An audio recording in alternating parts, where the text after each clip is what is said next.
നമസ്കാരം. 7-8 വർഷം മഴയും വെയിലും കൊണ്ടൊരു റൂഫാണ് നമ്മളിവിടെ കാണാൻ പോകുന്നത്. ഈ റൂഫിൽ സൂക്ഷിച്ച് നോക്കിയാൽ കാണാൻ പറ്റും, കല്ലുകൾ തെളിഞ്ഞ് കാണുന്നത് കാണാൻ പറ്റും, ജെല്ലി മെറ്റൽ തെളിഞ്ഞ് കാണുന്നത് പറ്റും. എന്തുകൊണ്ടാണെന്നാൽ വെയിൽ കൊണ്ട് കിടക്കുന്ന ഒരു സ്ലാബിലേക്ക് വർഷങ്ങളോളം മഴയും വെയിലും മാറി മാറി കൊണ്ടതിൻ്റെ ഫലമായിട്ടാണ് ഈ മണലും സിമെൻറ്റും ഇതിൻ്റെ അകത്ത് തെറിച്ച് പോകുമ്പോൾ ആ തെറിച്ച് പോകുന്നതിൻ്റെ ഭാഗമായിട്ടാണ് ഈ കല്ല് ഇവിടെ കാണാൻ തുടങ്ങുന്നത്. ഇത് കോൺക്രീറ്റിൻ്റെ ബലക്ഷയത്തെയും ദീർഘകാലം നിലനിൽക്കുന്നതിനെയും ഇത് ബാധിക്കുന്നു.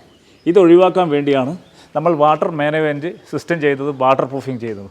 ഇതിൽ വാട്ടർ പ്രൂഫിങ് ചെയ്ത് ഇതിൻ്റെ ഔട്ട്ലെറ്റ് കിടക്കുന്നത് ഇവിടെയാണ്. ഈ വെള്ളം ഒഴുകി പോകേണ്ടത് ഇവിടെയാണ്, പക്ഷേ വെള്ളം ഇവിടെയാണ് കെട്ടിക്കിടക്കുന്നത്.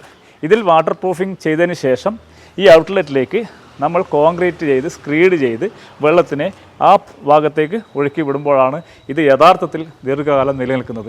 ഇത്തരത്തിൽ ചെയ്യാതെ കൊണ്ടാണ് നമ്മൾ കോൺക്രീറ്റ് കെട്ടിടങ്ങൾ ദീർഘകാലം നിലനിൽക്കാത്തതും അടിയിൽ നിന്ന് ലീക്ക് വന്ന് അടർന്നു വീഴുന്ന ഒരു അവസ്ഥയിലേക്കും നീങ്ങുന്നത്. ഇത് എല്ലാ കോൺക്രീറ്റ് ബിൽഡിംഗ് എടുക്കുന്ന എൻജിനീയേഴ്സും ആർക്കിടെക്ട്സും എല്ലാവരും കോൺക്രീറ്റ് ബിൽഡിംഗ് എടുക്കുന്നതോട് പറയുന്നുണ്ട്. പക്ഷേ ആൾക്കാർ ഇതത്ര കണ്ട് ഇതിൻ്റെ ദൂഷ്യഫലങ്ങൾ മനസ്സിലാക്കുന്നില്ല. ചൂട് കോൺക്രീറ്റ് ചുട്ടുപഴുക്കുമ്പോൾ ഈ കല്ലിൻ്റെ മുകളിൽ നിന്ന് കോൺക്രീറ്റ് എക്സ്പാൻഷൻ ആവുകയും അവിടെ ക്രാക്ക് വീഴുകയും ചെയ്യുന്നു. പല വീടുകളിലും ഇത് കാണാൻ പറ്റും. ചൂട് മൂലം സംഭവിക്കുന്നതാണ്. ഇതിനാണ് വാട്ടർ പ്രൂഫിങ് ചെയ്ത് സംരക്ഷിക്കുക എന്ന് പറയുന്ന പ്രധാനപ്പെട്ട കാരണം. ലക്ഷക്കണക്കിന് കോടിക്കണക്കിന് രൂപ മുതൽ മുടക്കിയാണ് നമ്മൾ ഇൻറ്റീരിയൽ ചെയ്യുന്നത്.